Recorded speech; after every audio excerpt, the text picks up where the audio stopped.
em 2009, eu levei um cinegrafista e um grupo de jornalistas com quem eu estava trabalhando lá em São Paulo, na casa do Osmar.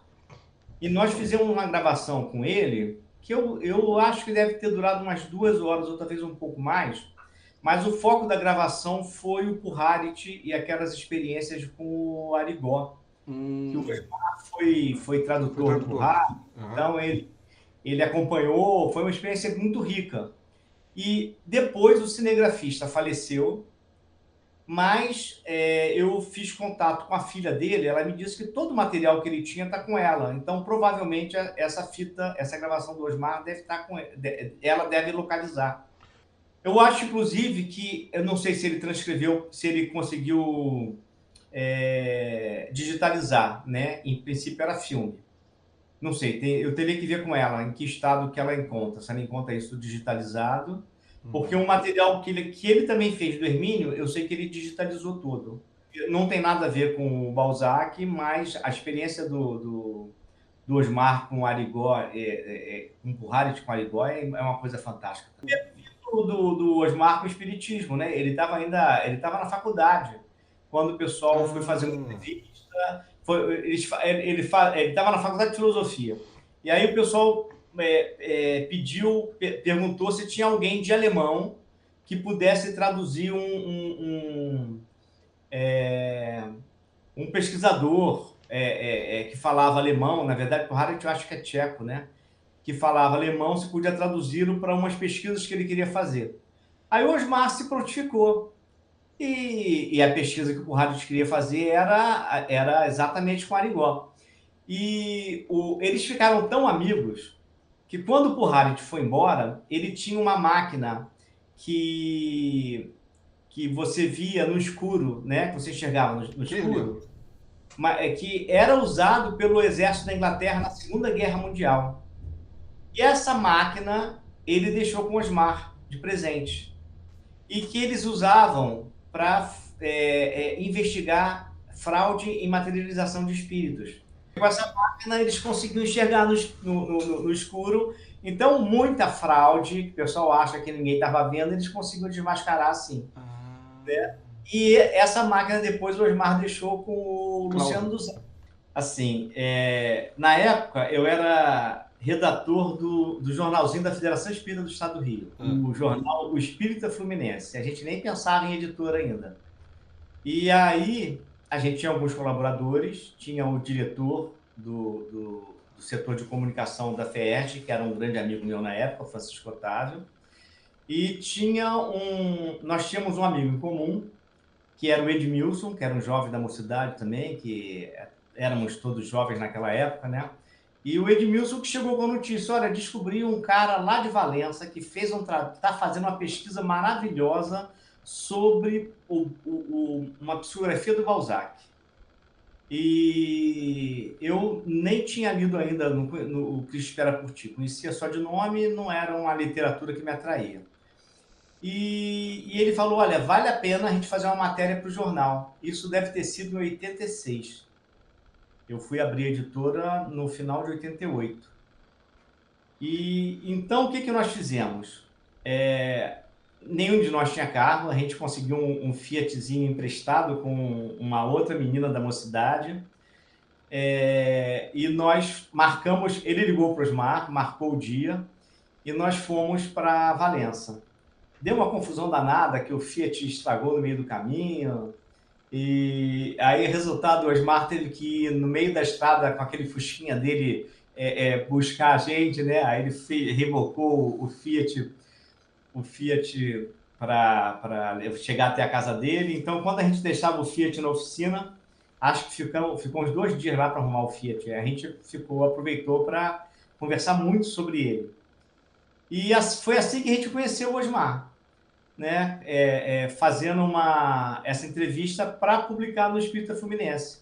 Eu não lembro, eu cheguei a dar um pulo na Federação do Estado do Rio há uns 2 anos atrás para resgatar esse período de jornal que a gente fez. A gente trabalhou lá, eu acho, uns 4 anos. E as matérias todas que eu escrevi, eu resgatei né? As traduções de textos que eu fiz, eu resgatei, mas matérias sobre outros assuntos, entrevistas, essas coisas, eu não peguei. Então, não lembro de ter visto nesse acervo da federação essa entrevista, essa divulgação do Osmar. Acho que tem, porque o objetivo nosso foi esse e a gente ficou muito empolgado com tudo que ele apresentou para a gente, né? E Porque a pesquisa. como é que nasceu a ideia de, ou pelo menos a oportunidade de publicar o livro, ou converter a pesquisa dele em livro? Então, essa já era uma preocupação dele. Eu vou até antecipar um pouco para responder isso, para falar do processo dele de escrita do livro dele, né? O que eu percebi, isso nunca foi dito, isso é percepção minha. O que eu percebi é que o Osmar gostava muito de discutir e de ser inquirido sobre o livro, porque isso permitia que ele elaborasse formas de abordagem que fossem didáticas, que fossem convincentes. Então, toda vez que havia a possibilidade de ele apresentar o trabalho para alguém, era uma oportunidade de ele reelaborar esse processo de apresentação da pesquisa. E a pesquisa que seguia, né? A pesquisa dele era uma coisa impressionante. Quando eu o conheci, o livro a pesquisa já estava praticamente concluída. Acho que foi mais ou menos na época, foi um pouco antes ainda dele visitar o Roney, porque depois disso nós soubemos da visita ao Roney. É, mas tudo isso era material para que ele pudesse elaborar didaticamente a apresentação do livro, né? Então, já antecipo um aspecto de que Sim. a gente Uhum. que havia colocado Então nesse rascunho aqui para gente. a estruturação do livro já foi uma primeira preocupação sua, na medida que você foi conhecendo a ampla Não, diversidade não. do Osmar. A preocupação foi do Osmar, né? Eu não participei em nada disso. O que eu apenas observei como que ele teve o interesse de montar metodicamente, estruturar por assuntos e isso ser depois se transformar em cada capítulo de livro. Uhum. E nós acompanhamos bastante, porque a gente ficou muito amigo depois dessa primeira visita, nós conversávamos bastante, nós voltamos a Valença muitas vezes. E em julho de 88, nós decidimos abrir a editora, que foi a primeira editora, foi a editora Arte e Cultura. Então, éramos sócios, eu e o Francisco Otávio, que havia sido diretor da Federação Espírita. Então, quando nós decidimos abrir a editora, nós fomos ao Hermínio, apresentei, assim, nós já tínhamos nos aproximado do Hermínio, também nessa época, em 84, 85, nós fizemos uma primeira visita ao Hermínio, foi uma outra coincidência, um outro colega meu de mocidade, né, o Samuel Kaplan, ele chegou para mim e falou: Alexandre, fui fazer um curso na área de engenharia naval e quem eu descubro na minha turma um arquiteto. Aí eu falei para ele que era espírita, ele fala: eu não entendo nada de espiritismo não, mas meu pai conhece muito, ele escreve, é muito famoso no meio espírita. Ah, quem é o seu pai? Hermínio Miranda. Aí ele falou: mas você vai ter que arranjar um jeito de a gente visitar seu pai. Então ele fez essa ponte, né? Nós fizemos a primeira visita ao Hermínio, foi por aí, por 1985 mais ou menos. Nós chegamos na casa dele umas 7, 8 horas da noite. E ele ficou muito Em empolgado, Volta a gente Redonda, isso. extremamente Ou no Rio? empolgado. Em Volta Não Redonda ou no percebi. Rio? É na cara. Não, foi no Rio. No Rio mesmo. No Rio. E aí, o que acontece foi que essa conversa terminou 3 horas da manhã. Depois, muito depois, que eu descobri que o Hermínio era uma pessoa extremamente metódica, que 9 horas da noite ele ia dormir. E foi assim, foi a minha primeira grande gafe, né? Mas ficamos muito amigos e aí começamos a levar o Hermínio para fazer palestras que ele não gostava, para fazer entrevistas para a rádio que ele também não gostava, fizemos entrevistas para o jornal, fizemos uma série de atividades. Foi Foi interessante, não entendo muito como que a gente conseguiu abrir esses espaços de uma forma tão simples. Mas isso fez com que, assim que a gente decidiu abrir a editora, e a editora, o objetivo inicial era ser uma editora da Federação Espírita do Estado do Rio. Apresentamos numa reunião de diretoria, foi aprovado, mas logo depois teve eleição, entrou uma outra diretoria e aí cancelaram o projeto da editora. Como o projeto já estava bem rascunhado, a gente falou, vamos levar em frente fora da federação. E aí eu fui falar com o Hermínio ficou empolgadíssimo, então de cara ele já ofereceu Eu Sou o Camilo Desmoulins para a gente publicar. Era um livro que eu era apaixonado por esse trabalho, né? Porque ele escreveu os artigos no Reformador, eu cheguei a traduzir esses artigos dele para o Esperanto, para ver se eu conseguia divulgar. Eu era apaixonado pelo trabalho do Camilo Desmoulins. Então, de cara, ele já ofereceu esse livro. E a gente, como conhecia o Osmar, na mesma hora a gente foi lá, propôs ao Osmar publicar o livro dele, e já saímos do Osmar e do Hermínio com um contrato assinado. Né? Eu nem sabia que o Osmar era conhecido do Hermínio.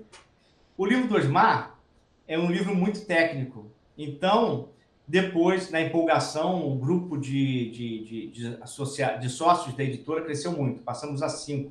Né? Só que todo mundo ficou muito assustado em publicar o livro do Osmar.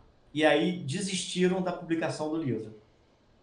Por esse e por alguns outros motivos, né? Porque o contrato com o Osmar estava assinado e eu era muito defensor dessa pesquisa que ele fez. Achava uma pesquisa fantástica. Então, por conta não só disso, mas disso também, nós desfizemos a sociedade, porque eles decidiram que não iam mais publicar esse livro do Osmar. E aí foi quando eu comecei a La Chatre com um novo sócio, que era um desses 5 que lá estavam. E aí, isso foi em 92, tá? E lançamos alguns livros, mas quando chegou no livro do Osmar, foi a mesma coisa. Ah, não, esse livro vai ficar muito caro, a gente vai gastar muito dinheiro, eu sou contra. Resultado, tivemos uma nova dissolução de sociedade. Aí, em 95, eu comecei a La Chatre sozinho.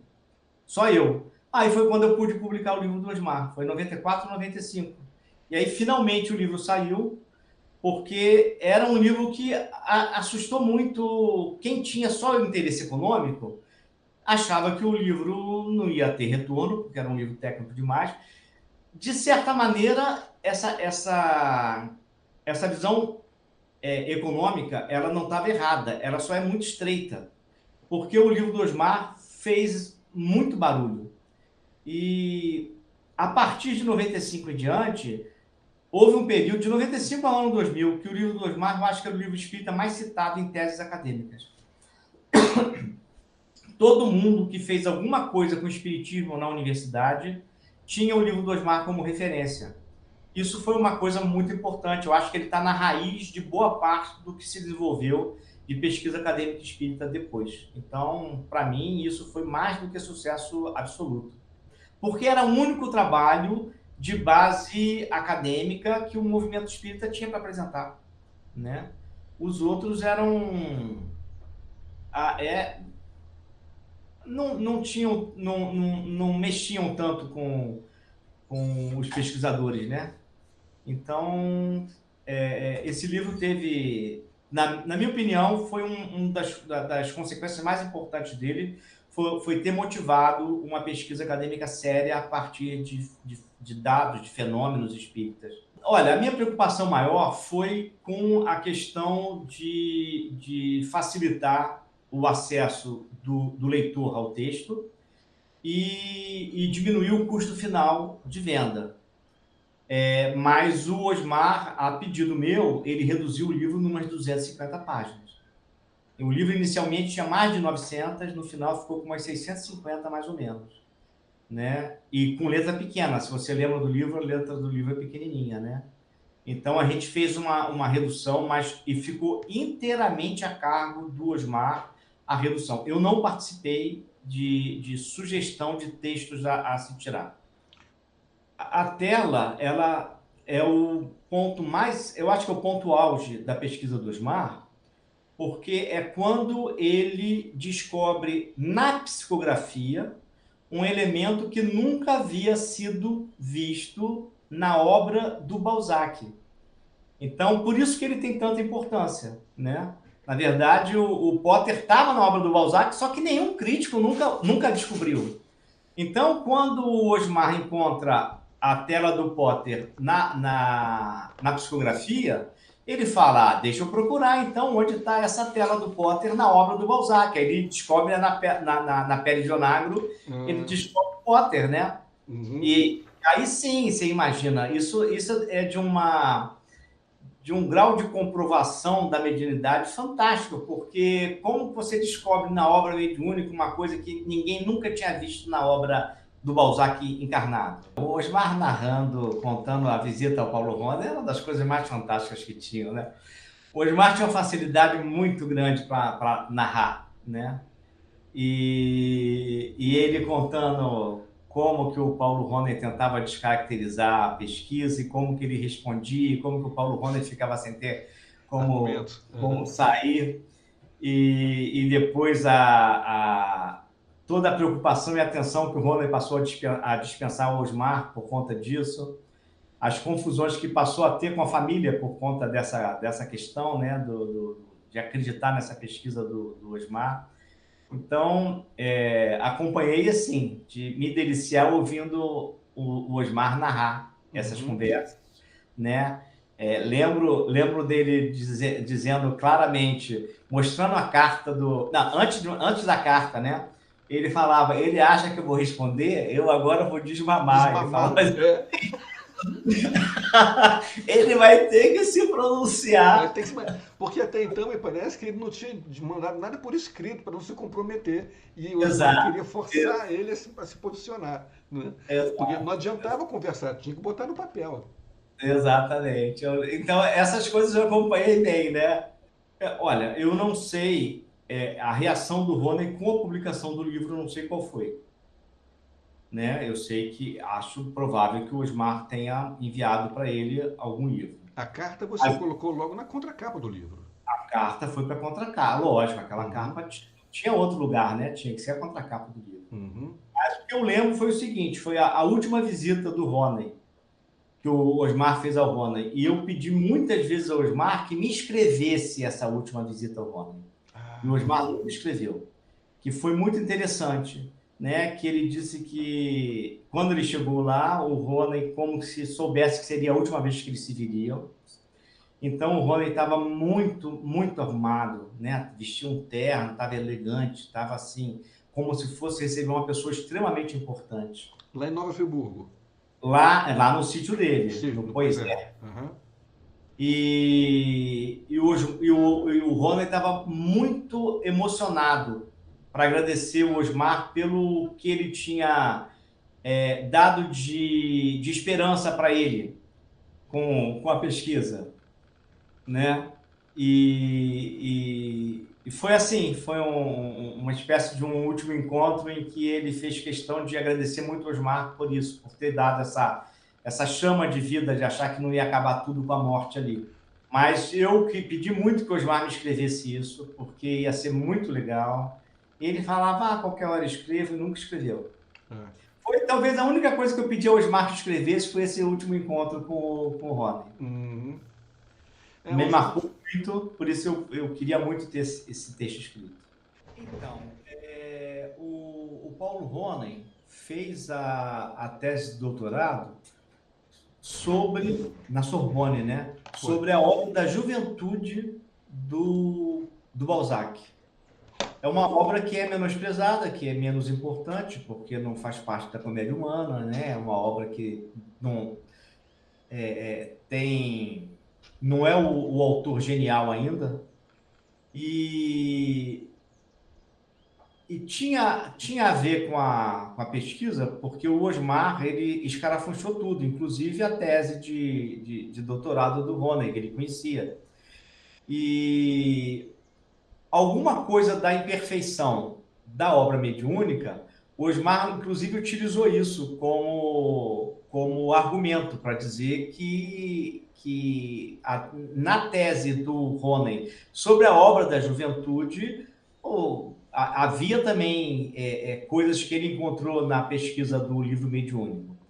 E aí o Rony ficou muito curioso e falou, mas você conhece a minha tese? Ele falou, eu li, eu peguei a tese não sei aonde Hum, e a sua tese. Então ele ficou muito impressionado com o fato da pesquisa do Osmar ter incluído inclusive a tese de doutorado dele, né? hum, Mas eu não sei lhe dizer que dados da obra do Balzac, da obra Mediúnica, incluía especificamente a obra da juventude.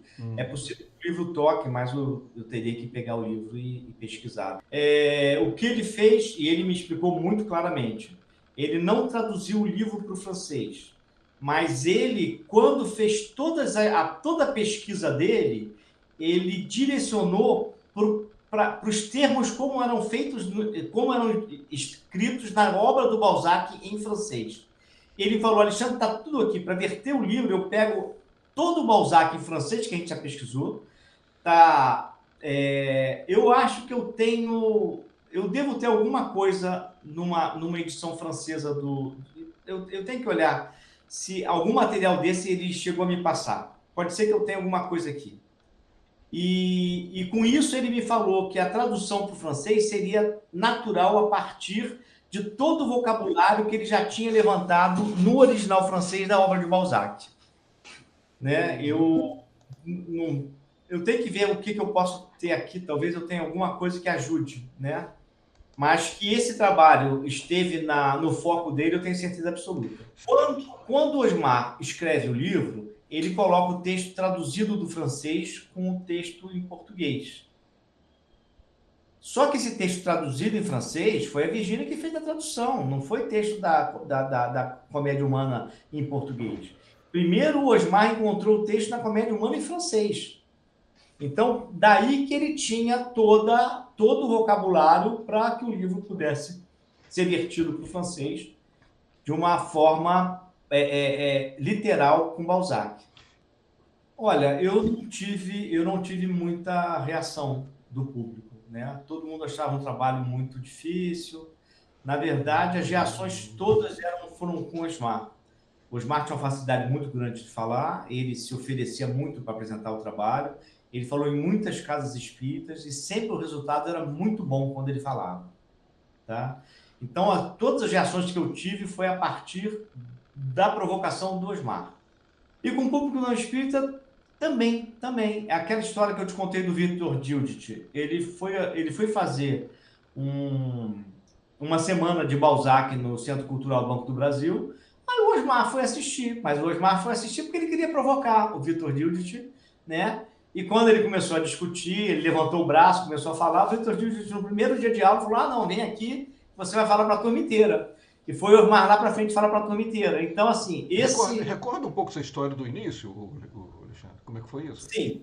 Então, a história foi assim, o Victor Gildit anunciou que ia ter um curso sobre Balzac no Banco do Brasil, uma semana, né? Onde ele ia apresentar a obra do Balzac.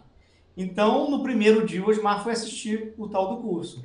Na primeira oportunidade, o Osmar levantou o braço e fez uma interpelação. Aí o Vitor Gildes respondeu, e aí ele falou um pouco mais. Aí o Vitor Gildes falou. Aí quando o Osmar, na terceira vez, começou a falar, não, peraí, vem cá para frente. Aí o Osmar começou a apresentar o que ele tinha de pesquisa do Balzac e começou a falar depois da obra dele, né? Foi a semana inteira o Osmar e o Victor Judith falando do Balzac no curso, tá? A ponto que depois eu te contei, né? O Victor Judith estava com câncer já estava com uma situação física, já estava no limite, pouco depois ele para de fazer qualquer atividade, se recolhe, e quando o Osmar vai buscar a secretária dele fala que ele já morreu e está muito chateada com o Osmar, porque o Vitor Júlio não falava em outra coisa que não fosse do espírito do Balzac, né? Foi muito interessante essa história dele. Ah, sim. Que ele tinha uma quantidade imensa de exemplos para poder citar. Eu acho que ele reduziu drasticamente isso. Mas em termos de estrutura, a impressão que eu tenho é que a obra foi isso. Mas eu também não posso lhe garantir. Só tendo acesso a essa obra original que eu poderia dizer. Em 96, eu fui a Carcassonne, E aí eu peguei o máximo de informações que eu consegui com o Osmar para que eu pudesse descobrir um centro de documentação de Carcassonne. E passei 2 dias lá, porque tudo que eu queria era encontrar na data lá X o assassinato de um padre, uma coisa assim, entende? E vasculhei o que eu consegui de coisa de época nesse centro de documentação, né? Talvez alguém com uma melhor capacidade de investigação, fosse um bom pesquisador, tivesse tido mais sucesso. Mas não consegui descobrir nenhum dado do livro que eu pudesse comprovar com algum fato ocorrido. Esse foi um assassinato de um padre na Páscoa, né? É uma coisa muito forte para não ter sido registrado. E a minha impressão é que talvez eu conseguisse descobrir alguma coisa, mas não consegui descobrir. O Osmar acreditava que a história havia acontecido. Talvez não tenha sido romanceado, né, com alguma ficção na obra, mas ele acreditava que se investigasse, conseguisse. Era uma crença particular dele. Pode ser que seja um caminho para se pesquisar sobre isso. Mas uma das coisas que mais me impressionou no livro foi essa descoberta da cronologia que ele faz, porque o livro não tem uma data, né, mas ele tem a marcação do tempo do início ao fim do livro. Então, isso para mim foi uma das mais geniais descobertas do Osmar. Também no livro é isso. Ele tem todas as datações por tudo, né? Ele usava uma série de fatos que aconteceram, né? Ou expressões que se usavam para conseguir fazer a datação. Era muito interessante ver os dois, né? Porque ela muitas vezes era um freio.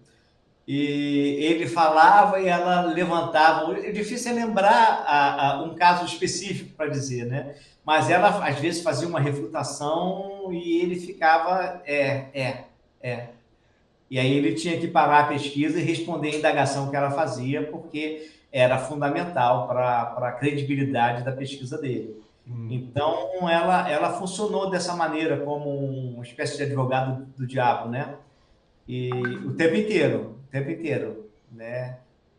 A ponto de muitas vezes depois ela dizer que desacreditava daqueles resultados, mas ao mesmo tempo ela via que tinha alguma coisa ali de real, né?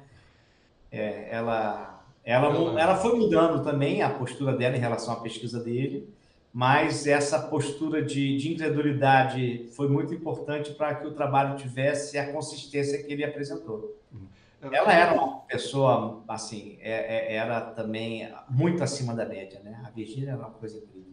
Acho que teve uma participação muito intensa. Eu acho que muito dos textos, ela que traduziu do francês, né? E acredito também que na parte de identificação, né, de textos franceses com o texto do romance, né, de localizar textos franceses que tinham a ver com romance. Eu acho que ela participou bem ativamente, sim, na pesquisa. Mas você sabe que ela me traduziu o Livro dos Espíritos. Eu tenho uma tradução dela que ela fez, né, que a gente coloca na internet, que tá gratuito, né, para o pessoal. Ela me pediu para não colocar o nome, mas a tradução é dela. E ela também me passou um livro muito interessante era sobre calendário, uma coisa assim. Eu tive quando o Sarno falou com o Osmar que queria fazer o filme, eu fui junto como representante da editora, né, com o Osmar. E aí fiquei muito atento, participei menos do bate-papo, o Osmar fez mais a social, eu participei mais na questão mais estrutural, né, da editora que cede direitos, coisas assim. Mas fiquei muito curioso em sondar como que o Geraldo Sarno tinha descoberto o livro do Osmar. Aí que ele contou, né, que foi o Muniz Sodré que tinha recomendado a ele. Aí depois o filme ficou muito tempo parado, né? Porque ele disse que quando falava tinha uma coisa a ver com o espiritismo, ele nunca conseguiu ninguém para bancar o filme.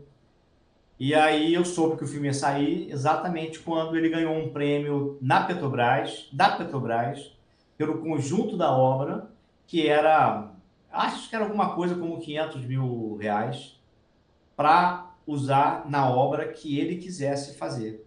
E aí foi quando ele pôde finalmente fazer a história do Balzac, né? Uhum.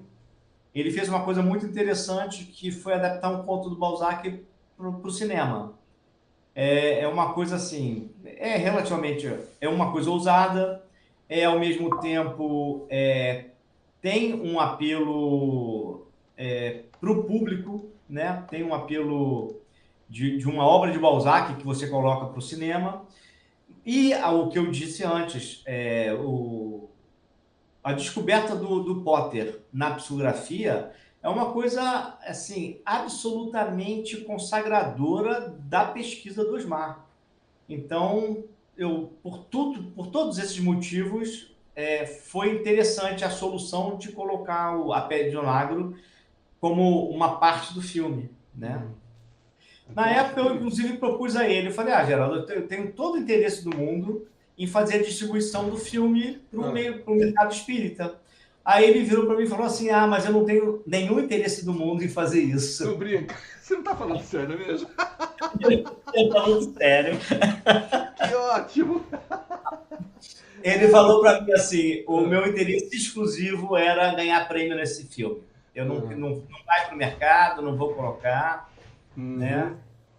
E foi curioso. Ele disse para mim, isso ele falou muito claramente, olha, eu sou marxista, eu sou ateu, eu não acredito em nada disso. Mas a pesquisa do Osmar é impressionante. Realmente balançou, eu tinha que transformar isso aqui em filme. Né? Não me pergunte o que é isso. Eu sou marxista. Né? Ele falava exatamente isso. Quando saiu o filme, eu arranquei aquela capa antiga e fiz uma capa nova na mesma edição. Só troquei a capa, porque a capa era inclusive uma linguagem mais antiga. Né? O Osmar, inclusive, viu o livro com a capa nova, que durante o lançamento do Festival de Gramado, a gente levou o livro para vender no festival já com essa capa nova. E teve até um evento interessante, que tem um crítico de cinema bastante famoso lá do Estadão, que é o Zanin, e de vez em quando eu lia uma ou outra crítica do Zanin, né? E no dia lá, quando foi exibir o filme do Geraldo Sarno sobre o Balzac, eu coloquei uma mesinha com uma banquetinha do lado de fora para vender o livro. Aí quem veio comprar foi exatamente o Luiz Zanin. Chegou lá e falou, eu quero conhecer. Aí depois ele escreveu sobre o filme no jornal. O texto do Zanin, inclusive, quando ele critica o filme, ele diz isso, né? Ele fala, Pérez Donagro no cinema é uma maravilha, ainda mais com o Geraldo Sarno dirigindo. Mas aquela história do autor da pesquisa e daquele médium barbudo lá ficar falando, para mim aquilo é tudo um delírio só. Né? Porque para o Zanin aquilo não fazia muito sentido, né? Mas foi dali que surgiu tudo, né? Ressurgiu uma moderna pesquisa espírita, né? Dentro de uma estrutura completamente contemporânea, acadêmica, que hoje dá suporte à pesquisa do Osmar. Então, quando eu te indico o Alexandre Caroli, é porque ele está muito dentro desse projeto, desse tipo de pesquisa. Né? Então, há esse grupo ao qual ele é ligado, que é a Universidade de Juiz de Fora, é o NUPES, né? Núcleo de Pesquisa em Espiritualidade, em que eles trabalham com uma segmentação muito interessante, né? Eles têm a parte de pesquisa neurológica vinculada à mediunidade, de pesquisa de lembranças de vidas passadas e de mediunidade das mais diversas formas de pesquisa, né? Desde essa fundamentação neurológica, que eles colocam o médium em transe e analisam quais são as áreas do cérebro que são que atuam, né? E o resultado deles é muito impressionante, porque eles descobrem que a vontade é desativada na hora que o médium está escrevendo. O local do cérebro que atua na criação, ele é desativado quando o médium está psicografando, por exemplo, que é uma coisa completamente ilógica. O correto seria a pessoa escrever utilizando essa parte do cérebro. coisas assim, né, que eles têm uma pesquisa muito interessante. O Caroli trabalha especificamente com a parte de análise de texto. Por isso que a pesquisa do Osmar foi tão interessante para ele, né? Eu lembro que teve um período que o Caroli estava muito ligado ao Osmar, o Osmar falava bastante do trabalho que o Alexandre Caroli vinha fazendo, né? E ele tinha ferramentas, a pesquisa dele nesse aspecto é muito interessante. Então, assim, eu diria que hoje nós estamos no momento exato em que esse trabalho consegue ser melhor compreendido e melhor estudado, tá? A pesquisa do Osmar já foi feita, então hoje, nossa, dar encaminhamento para isso nesse meio, eu acho que é muito, muito simples, né? Ele já digeriu, o trabalho pior já foi feito. Eu acho que Alexandre Caroli é uma pessoa ideal para tocar esse projeto para frente. Alexandre, querido, muito obrigado, viu, pelo seu tempo. Né? Eu sei que deve estar tarde aí, que Eu sempre tem lembro alguma outra coisa. Sim. do Rony falando pro Osmar narrando a conversa dele do Rony, né? Em que o Rony diz: falar sobre Balzac é sempre um prazer. Aí eu parodiando, posso dizer que falar do Osmar é sempre um prazer. É verdade.